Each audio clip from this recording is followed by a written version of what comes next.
গোপালগঞ্জে জুলাই যোদ্ধাদের উপর নিষিদ্ধ ঘোষিত সন্ত্রাসী সংগঠন ছাত্রলীগ ও আওয়ামী লীগের হামলার প্রতিবাদে চাঁপাইনবাবগঞ্জে জামায়াতের বিক্ষোভ মিছিল অনুষ্ঠিত হয়েছে। বিক্ষোভ মিছিল শেষে বক্তারা বলেন, জুলাই বিপ্লবে হাজার হাজার মানুষ জীবন দিয়ে বাংলাদেশকে ফ্যাসিবাদ মুক্ত করার পরও সমাবেশে হামলা করার সাহস তারা কিভাবে পায়। আমরা পরিষ্কারভাবে বলতে চাই, প্রশাসনে যারা আছেন সতর্ক হয়ে যান।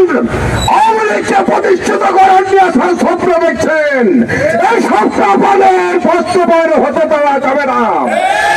গতকালকে গোপালগঞ্জে এনসিপির মিটিং এ যে নারকীয় তাণ্ডব চালানো হয়েছে তার প্রতিবাদে আজকে সারা বাংলাদেশ ব্যাপী এই বিক্ষোভ প্রতিবাদ মিছিল অনুষ্ঠিত হচ্ছে।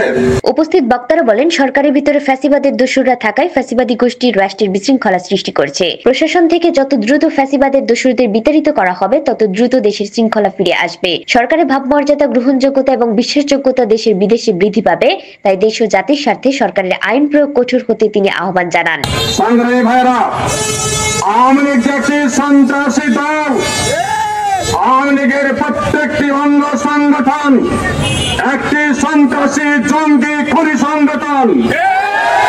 গতকালকে গোপালগঞ্জের ঘটনা তার জাজল্য প্রমাণ থেকে বলেন।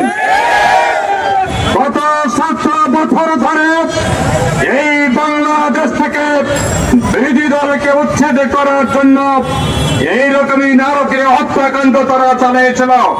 আজ বৃহস্পতিবার 17 জুলাই বিকেল 5 ঘটিকার সময় শান্তির মোড়ে এই বাংলাদেশ জামায়াত ইসলামীর বিক্ষোভ মিছিলটি হয়।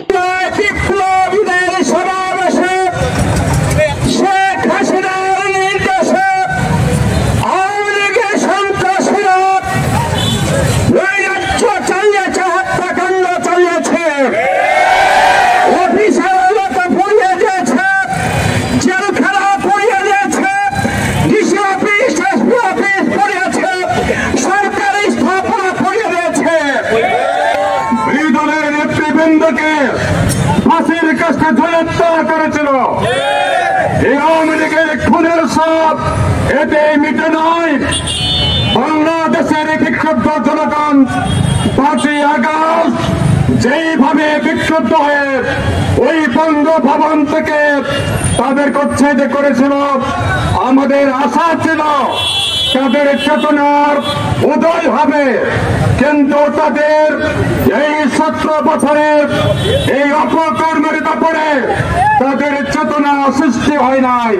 উক্ত মিছিলে উপস্থিত ছিলেন বাংলাদেশ জামায়াত ইসলামীর কেন্দ্রীয় সাংগঠনিক সম্পাদক অধ্যাপক রফিকুল ইসলাম, কেন্দ্রীয় কর্মপরিষদ সদস্য সাবেক মেয়র মোহাম্মদ নজরুল ইসলাম, জেলা আমির মাওলানা আবুজর গিফারি সহ আরো অনেকেই। এতে করে মিছিলটি শহরের গুরুত্বপূর্ণ সড়ক প্রদক্ষিণ করে শান্তির মোড়ে সংক্ষিপ্ত পথসভার মধ্যে দিয়ে শেষ হয় বিক্ষোভ মিছিলটি। চাঁপাইনবাবগঞ্জ থেকে মোহাম্মদ জালাল উদ্দিন, দিগন্ত টিভি।